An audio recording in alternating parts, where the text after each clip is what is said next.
বাংলাদেশে অন্যতম গর্ব ছিলেন আল্লামা নুরুল ইসলাম ফারুকী রহমতুল্লাহ।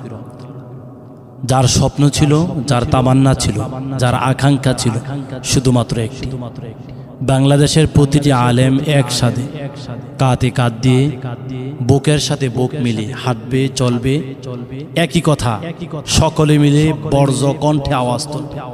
আমরা দেখেছি 12 এপ্রিল পাশাপাশি 26 এপ্রিল উলামায়ে কেরাম একমত হয়ে ঐক্যমত পোষণ করে ফিলিস্তিনের পক্ষে, ইসরায়েলের বিপক্ষে সকলে একসাথে বক্তব্য তুলেছেন। লিল্লাহি তাকবীরের ধ্বনির পাশাপাশি নারায়ে রিসালাতের ধ্বনি উচ্চারিত হয়েছে। আমরা চাই বাংলাদেশের প্রতিটি আলেমদের বক্তব্য হবে একটি, স্লোগান হবে একটি, তাকবীর হবে একটি।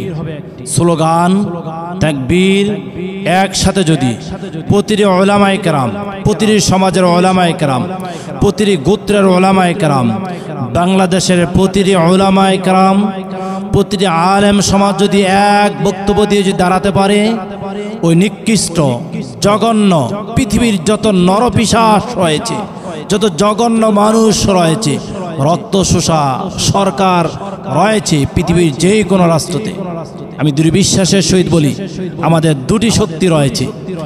একটি হচ্ছে মুসলমানদের ঈমানি শক্তি, আর একটি হচ্ছে মুসলমানদের চোখের পানির শক্তি। চোখের পানির মাধ্যমে আমরা আল্লাহ তাআলাকে জয় করতে, আল্লাহ তাআলাকে প্রিয় করতে সক্ষম হই, আর ঈমানি শক্তির মাধ্যমে আমরা জিহাদের ময়দানে নিজের বুকের তাজা রক্ত ঢালতে আমরা প্রস্তুত থাকি। এই রাতের আধারে চোখের পানি আর ঈমানি শক্তি দুটি যদি একসাথে যদি হতে পারে, আর পাশাপাশি বাংলার প্রতিটি উলামায়ে কেরাম যে যেই মাসলাকের হোক না কেন, যে যেই দরবারের হোক না কেন, যে যেই আঙ্গিনার হোক না কেন, সকলের স্লোগান, সকলের তাকবীর, সকলের ধ্বনি, সকলের উচ্চারণ যদি এক যদি হয়, আমরা বজ্র কণ্ঠে যদি আওয়াজ তুলতে পারি, ইনশাআল্লাহ বাংলাদেশ আর বেশি দিন নয়।